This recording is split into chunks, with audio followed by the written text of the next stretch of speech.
صدقہ فطر یہ بڑی اہم چیز ہے، لوگ بڑے سوال کرتے ہیں اس کے تعلق سے۔ صدقہ فطر کا مقصد کیا ہے پہلے بتا دوں۔ صدقہ فطر کا مقصد یہ ہے کہ جو لرزشیں، کوتاہیاں، کمزوریاں روزے میں ہو جاتی ہے، یہ صدقہ فطر دینے سے یہ کمزوریوں اور کوتاہیوں کا اللہ رب العزت دور کر دیتا ہے، معاف کر دیتا ہے۔ گویا ایک قسم کا یہ ہماری کوتاہیوں کا کفارہ ہے صدقہ فطر، اور صدقہ فطر کی وجہ سے اس عید کو عید الفطر کہا جاتا ہے۔ تو اس کا مقصد کیا ہے؟ ہماری غلطیاں اور کوتاہیوں کو دور کیا جائے۔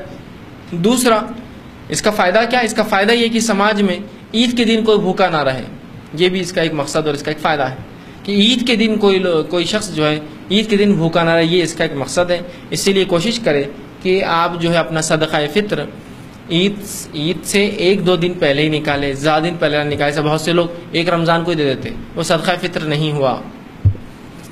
ٹھیک ہے، نبی اکرم صلی اللہ علیہ وسلم عید کا چاند دیکھنے کے بعد دیتے تھے صدقہ فطر۔ اس سے فائدہ کیا ہوتا تھا کہ یہ بات طے ہو جاتی تھی کہ کل کوئی عید کے دن بھوکا نہیں رہے گا اور بھیک نہیں مانگے گا۔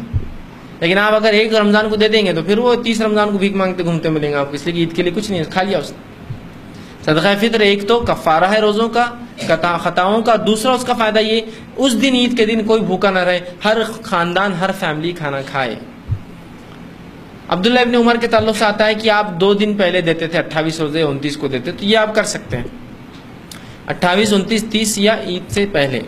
لیکن عید کی نماز سے پہلے عید الفطر کا فطرہ دینا ضروری اور شرط ہے۔ جس نے رسول اللہ فرماتے عید الفطر کا فطرہ اگر عید سے پہلے دیا تو اس نے فطرہ دیا، جس نے عید کے بعد دیا تو اس کا صدقہ ہوا، فطرہ گیا، اس کا فطرے کا ثواب اسے نہیں ملے گا۔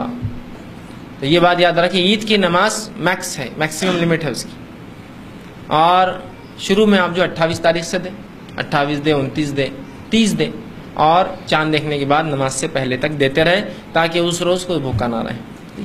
عید الفطر کا فطرہ یاد رکھیے وہی کھانا ہوگا، وہی غذائیت ہوں گی جو ہم جو ہے استعمال کرتے ہیں۔ اس کی تعداد ہر فرد ایک انسان کی طرف سے 2.5 کلو آپ دیں گے، 2.5 کلو اناج۔ لیکن یاد رکھیے فطرے کا اناج وہ اناج نہیں ہوگا جو اسپیشل اناج آتا ہے نا، ہوتا ہے دکانوں پہ رہتا فطرے کا گیہوں اور سادہ گیہوں۔ سادہ گیہوں بہت اچھا رہتا ہے اور مہنگا بھی رہتا، فطرے کا گیہوں ناقص، کیڑلا، سڑا ہوا۔ حالانکہ جن کو دیا جا رہا وہ پہلے ہی پریشان ہے اپنی غربت سے، اور ان کو اور آپ ناقص کھانا اٹھا کے دے رہے لے جا کر، شرم کی بات ہے۔ جو پہلے ہی پریشان ہے بیچارے لوگ وہ ہو رہے۔ بلکہ عید الفطر کا فطرہ وہی دیجئے جو آپ کھاتے ہیں، اور عید الفطر کا فطرہ صرف گیہوں کے شکل میں دینا ضروری نہیں ہے، ٹھیک ہے۔ نبی اکرم صلی اللہ علیہ وسلم کے زمانے میں عید الفطر کا فطرہ جو دیا جاتا تو وہ دیا جاتا، آپ سے ان کے تعلق سے آتا ہے کہ حدیث میں آتا ہے کہ عید الفطر کا جو فطرہ صحابہ دیتے وہ یہ ہوتا، گیہوں دیتے، چاول دیتے، منقع دیتے، کھجور دیتے اور پنیر دیتے۔ ان 5 چیزوں سے فطرہ دیا جاتا تھا، 2.5 کلو، سب کی تعداد اتنی ہوگی، سمجھے آپ بات کو۔ یہ 5 اس زمانے میں غذائیت تھی۔ عربوں کے لیے کھجور غذائیت ہے، کھجور اور دودھ پورا کھا سکتے ہیں، گیہوں بھی غذائیت ہے، چاول غذائیت ہے، ٹھیک ہے۔ تو یہ پنیر بھی غذائیت، تو کھانے کے طور پہ پنیر کھاتے تھے۔ پنیر اور کھجور ایک پنیر یا اور گھی ایک بہت ان کی ایک پسندیدہ غذا تھی۔ تو یہ تمام غذائیت وہ جو ہے فطرے میں دیتے ہیں۔ تو ہم بھی کوشش کریں صرف گیہوں کو چپک مت جائیے جا کر، اور سستا بھی ہوتا ہے نا، کبھی چاول بھی نکالیے 25-30 روپے کلو والے اچھے والے، یہ بھی صدقہ ہے۔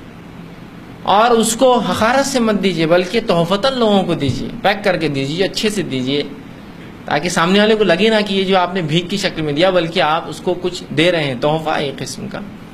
وہ ہمارے لیے دینا تو ضروری ہے جس کا مال ہے، لیکن جس کو دیا جا رہا کوئی حقیر چیز نہیں دی جا رہی، وہ اس کا حق ہے، اس کا رائٹ ہے، وہ سمجھ رہے، آپ کو احسان نہیں کر رہے اس پر دے کر۔ وہ تو احسان الٹا بولیے وہ کر رہا ہے، نہ لینے والا رہا فطرہ تو کہاں دیں گے لے جا کر، ایکسپورٹ کرنا پڑے گا اس کو، جو ہے دوسرے ملکوں میں بھیجنا پڑے گا اٹھا اٹھا کر، ہے نا، کرنا پڑے گا۔ ایسا ہوتا ہے نا، بہت سے مالک یا فطر لینے والے کوئی نہیں ہے، پوچھیے کتنی تکلیف ہوتی ہے، رسید پھاڑو، پھر وہ جاتی ہے، پھر اس سے خریدتے ہو دوسرے ملکوں میں بانٹ۔ یہ سہولت ہے کہ آپ دے سکتے ہیں تو دیجیے، ٹھیک، اس کو اناج کی شکل میں دیجیے، پھر چاہے وہ گیہوں ہو یا جواری ہو، ٹھیک ہے، جواری آج کل مہنگی ہے گیہوں سے، آپ وہ دیجیے، آپ چاول دیجیے، منقع ہے، کھجور ہے، پنیر ہے، یہ سب آپ جو ہے دے سکتے ہیں، ٹھیک۔ تو کوشش کریں اچھا آپ مال خریدے، وہ مال خریدے جو آپ کھاتے ہیں، یا کبھی کبھار یہ بھی آپ سوچیں کہ وہ مال دے جو آپ نہیں بھی کھاتے ہو، اس لیے کہ جس کو دیا جا رہا ہے وہ واقعی میں مستحق ہے۔ ہمارا ایک مزاج عجیب ہے، ہم مسلمانوں کا ایک مزاج ہو چکا ہے، وہ یہ ہے اللہ نے جس کو دیا اس کو کھلانے پہ تلے ہے، جس کو نہیں ہے اس کو کھلاتے نہیں۔ میری دعوت کے اندر ایک منسٹر آ گیا، وہ پہلے ہی پریشان ہے، اس کو گوشت ڈاکٹر نے منع کر دیا، اس کو یہ منع ہے، اس کو وہ منع ہے، اس کو یہ منع ہے، اس کو یہ روٹی منع ہے، اس کو وہ چاول منع ہے، اس کو سب منع ہے بیچارے کو۔ مختصر وہ آتا ہے ایک نوالا ڈبا کھاتا ہے، اس کے لیے پوری دنیا جہاں کی نلیاں اور بوٹیاں اور اس کے لیے اچھی روٹیاں اور اس کے لیے سب کچھ ہے، اور وہ بس نہیں بھائی میرے پاس ہو گئے، نہیں بھائی نہیں کر، جبکہ وہ کھاتا پیتے گھر سے ہے، سب کچھ ہے۔ میں ان کی برائی بیان نہیں کر، اللہ نے اس کو دے رکھا ہے نعمتیں، ایک مالدار انسان اس کو دے رہا ہے، اللہ نے دے رکھا اس کو نعمتیں۔ جس کو نہیں ہے وہ آ کر بیٹھا ہے تو اس کو ادھر بٹھا دو، اس کو لیٹ کرو، اس کو بعد میں بولنا، اور اس کے کیا ہے کچھ بھی نہیں دیکھ رہے۔ کوشش کیجیے کہ اس کو آپ دیجیے جو نہیں کھاتا ہے، اپنی دعوت میں آ کر کھا لیں گا، اس بہانے اللہ اجر دیں گا۔ جو کھا رہا ہے اس کو کھلا کے کیا فائدہ ہے آپ کا؟ پھر سے میں نہیں کہہ رہا ہوں ان کی عزت مت کیجیے، جو گھر پہ کھاتے ہیں اپنے، ان کو بھی توقیر عزت کیجیے، لیکن زیادہ مستحق وہ ہے جو واقعی میں نہیں کھاتے، اس دعوت کی شکل میں وہ اچھی نعمتیں کھائے آپ کے پاس کی، کرنا چاہیے کوشش۔ تو اس کو اچھے سے دیجیے، تحفتاً دیجیے، اس کو رسپیکٹفلی دیجیے، کوئی بری چیز آپ نہیں دے رہے ہیں، وہ احسان کر رہا ہے آپ سے لے کر، ٹھیک ہے۔ تو بہرحال یہ چیزیں آپ جو دے سکتے ہیں، کوشش کریں کہ 2.5 کلو ہر فرد کی طرف سے۔ اور سوال لوگ یہ کرتے ہیں کہ صدقہ فطر کون دے؟ جو زکوٰۃ دیتے وہ دے؟ نہیں، صدقہ فطر ہر وہ شخص دے جو دے سکتا ہے۔ سمجھ گئے بات؟ میرے کو لگتا ہے کہ میں اتنی طاقت رکھتا ہوں کہ 2.5 کلو اناج ہر فرد کی طرف سے دے سکتا ہوں، دے تو یہ صدقہ فطر خاندان افراد کے تمام لوگوں کی طرف سے سرپرست دیں گا، تمام لوگ، اس کے غلام، نوکر چاکر، بڑے بوڑھے، نوجوان، بچے، حتیٰ کہ وہ بچے جو ابھی پیدا نہ ہوئے لیکن وجود میں، ان کی طرف سے بھی دیا جائے گا، اس لیے کہ وہ بھی زندگی آ چکے ہیں، ان کی طرف سے بھی یہ۔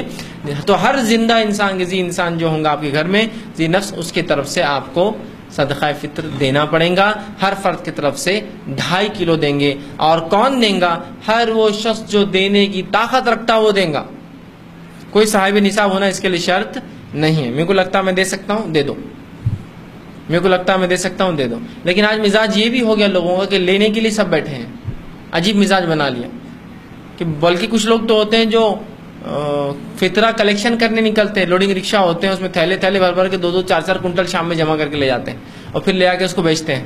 کیسی عجیب بری بات ہے یہ۔ ایک تو ایسے لوگوں نے جمع ہی نہیں کرنا چاہیے جن کو اللہ نے دے دیا ہو، آپ کی عید ہوگی ختم، آپ لیکن دوسروں کا حق مار لیتے ہیں، وہ پروفیشنل بنا لیا انہوں نے کہ بھیک مانگنا ان کا ایک پروفیشن ہے، یہ غلط بات ہے۔ تو آپ مستحق کو ڈھونڈیں اور اس کو لے جا کر صدقہ فطر پہنچائے تاکہ ہر غریب اس امت کا کھائے۔ یہ ایک افسوسناک حالت ہے کہ اتنا ہونے کے باوجود بھی اس امت کے ہزاروں ہزار لوگ آپ دیکھیں گے عید کے دن مانگتے گھومتے ہیں، اور یہ ان کا سوال ہے گھر پہ کپڑے نہیں آئے، کھانے کو نہیں۔ کتنی عجیب بات ہے، مطلب فطرہ ہم برابر نہیں دے رہے ہیں، یا دے تو رہے تو ان کو نہیں دے رہے جو اس کے حقدار ہے۔ کوشش کیجیے مستحقین تک ڈھونڈ کر ان بستیوں کو، ان لوگوں کو، ان گھروں کو شناخت کر کے رکھیں اور لے جا کر ان تک فطرے کا گیہوں، چاول، منقع، پنیر، کھجور یا غذائیت میں اور بھی جو قیمتی غذائیت ہو سکتی ہے وہ ضرور پہنچائے تاکہ وہ لوگ بھی عید کے دن کھائے اور بھوکے نہ رہیں۔ 2.5 کلو ہر فرد کی طرف سے، ٹھیک ہے؟ 2.5 کلو، اس سے زیادہ دینا چاہے تو کوئی حرج نہیں ہے، ٹھیک؟ یہ نہیں کہ 2.5 بولے تو نہیں، وہ 2.5 بولے تو بالکل سونے کے ایسا تول کے آپ 2.5 کلو لائیں گے، نہیں، یہ تو کم از کم ہے۔ آپ اس سے زیادہ دینا چاہے اللہ نے استطاعت دیجیے، اور نفل صدقہ میں آ جائیں گا، آپ بالکل اس کو جو ہے کر سکتے ہیں، ٹھیک۔ اس کے علاوہ جو ہے